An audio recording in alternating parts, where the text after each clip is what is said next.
Ole tun naya video leak out chung chang a kon lak le ta khop maya en du lo tampo en lo thei lo khopin ti mai tiang chu tiang khop chuan a kon laka kon daka kanin sera ti khanin kanin du saklang maya chuta chuan mi tam tak chuan mizo puite kanin dem na se maya chen than khada ka chuan video kan dema February ni som pali hi kan huwa man dan kan thiam box si lawa thil sual ti na kan chang ani kan te he ni hi kan du lo maya chu tiang chuan indem na chi phang mai tam maya henga ga hianin engtin nge call bomb subscriber ten emo he video lo en tu te hian kan lo ma chonang ti te engtin nge ngai dang kan siamang ti te ka tun tu ma hianin idea kan nei theinan lem zong ka kon sui zau la lek dona atop thleng me lo ngai thak sak tu kan som masa che ni ama sign heng video te hi on chu ka tum lam lo chu chi pon ni lawa anei te phei chon kan di te mo kan lo ti bo ze da mo kha athang he zo kang pon in se ka soi tum zo ka chuan hetiang thila thleng ta hi amak kan tiam ti hi zo na kan siam phot tiang hetiang kan ti hi maketiam ti te mi zo te zinga hetiang nga da ta hluai mai te hi maketiam kan ra phlak ta viau itiam ti te po zo na kan siam phot anga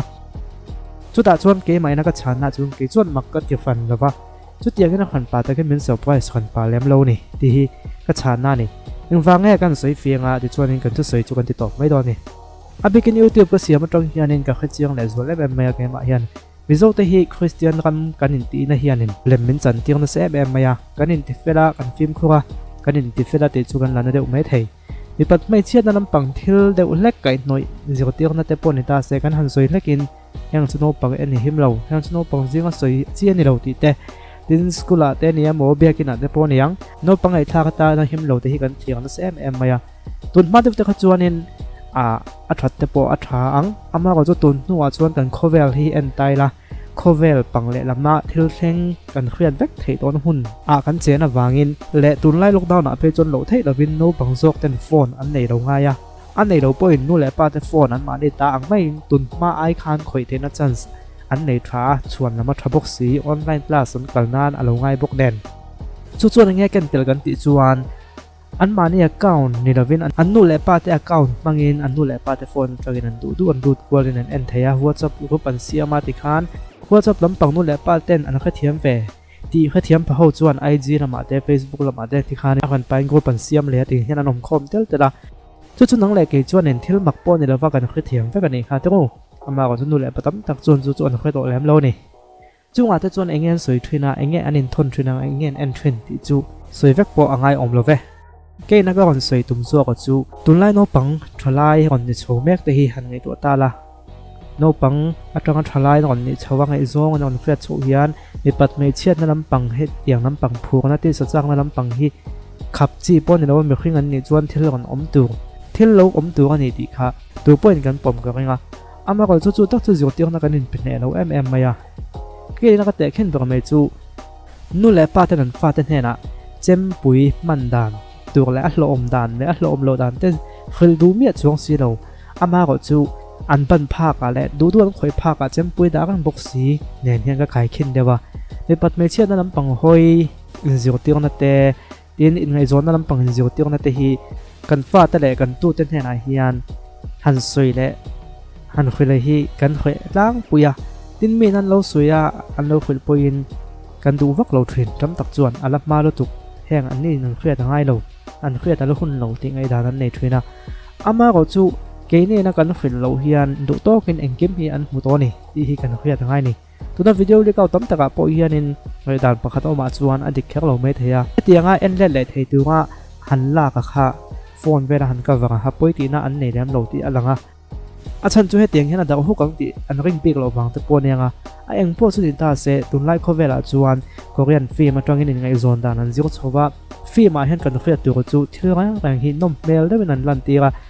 sata hen nam hang tong kai ve maya film hi Korean film te hi hang tong kai maya in ngai zon na hi nom mel de hen lan tira Korean film love story pakhat en chua thak chuan ngai zon nei a chaw nga lang chu tiang khop chuan ngai zong nei hi an fak thiam maya ni anom mela romantic zong thil romantic teu de nan lan tira anom mela ni suang to na khovela min chen tira ni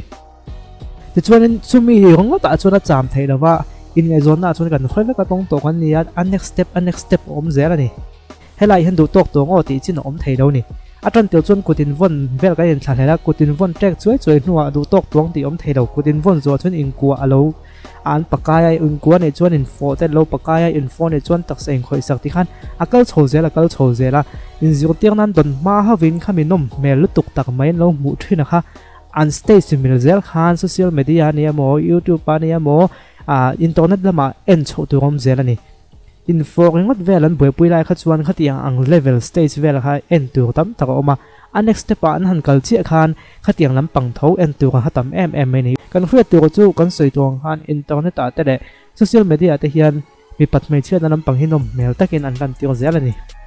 an soi thuina ten an mani nge nan soi thun point khrianga puitling film kan ti te achang tu ten kompo hian ani na taka chuan an ni chuan nom mel thei ang berin alo thir tu te mit la thei tur ang berin an chang thuina ni an mani na nuam an ti le ti lo ai ma chuan lo en tu te en to te na kan niang in alo en tu te na nom mel an ti thei dan tur bang khan light zong te camera angle zong tan siam thuina ni chung chu an han en chhota an mani level an han dai chho mil zel khan chuta chuan an thin lunga nge in tu kan ti chuan ti ve chak na le inga mo reo na khatiang kha mi khing kan ni chung chuanin paltlang chho ve khim tur mo in ti na kan nun kal ko nga o mo in ti tlak na kha khalo om chhota ni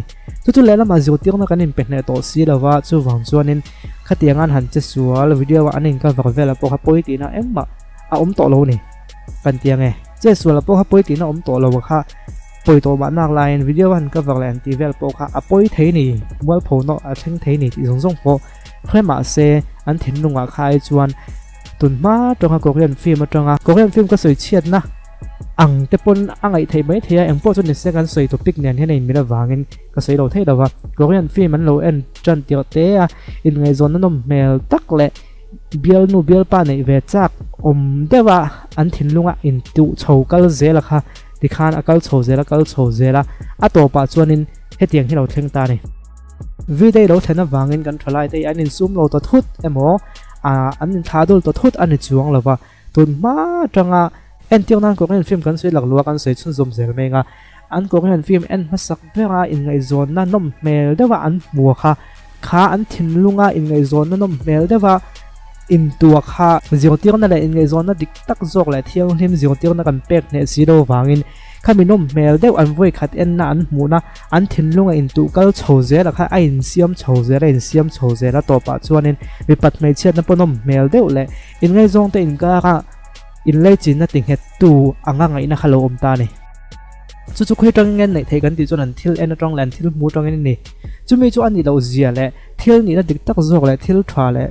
dik zok in zio tir na hakanim tin pen he to si dawa chuan in kan thalai te nun hiti chi ya kan thalai te nun mai pon ni rovin nam dang a te phei chuan na sare zuala keini nam technology a tuan thang chaka internet lampa kan thang chak boka internet chak te kan han nei chowa kan zo lo chho ve chuan ani tarang maya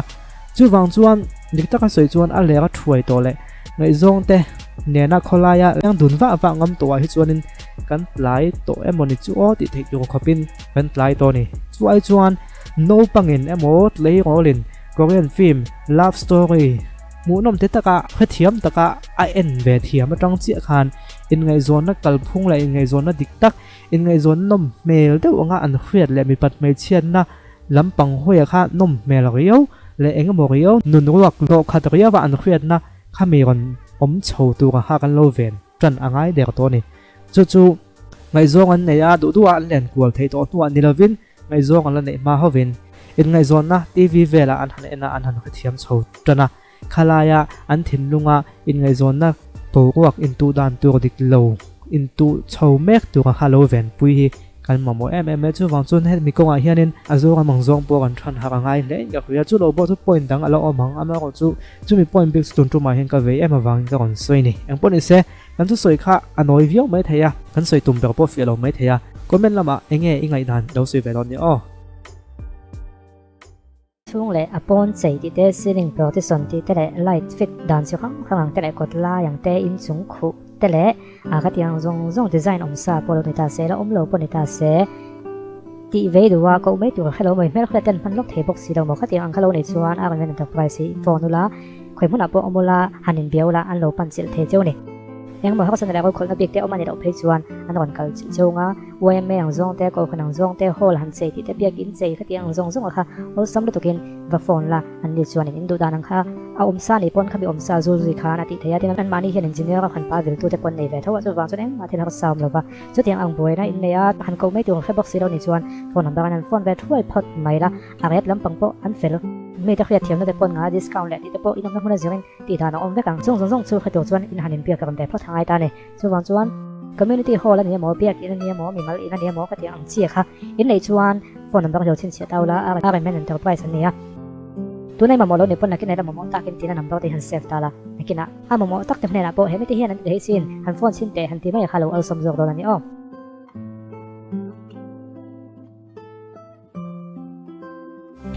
hồi hôm nay ôm lâu đồ mây na bầu dầu ta bạn đi cần bôi môi đi đắng chân cần đôi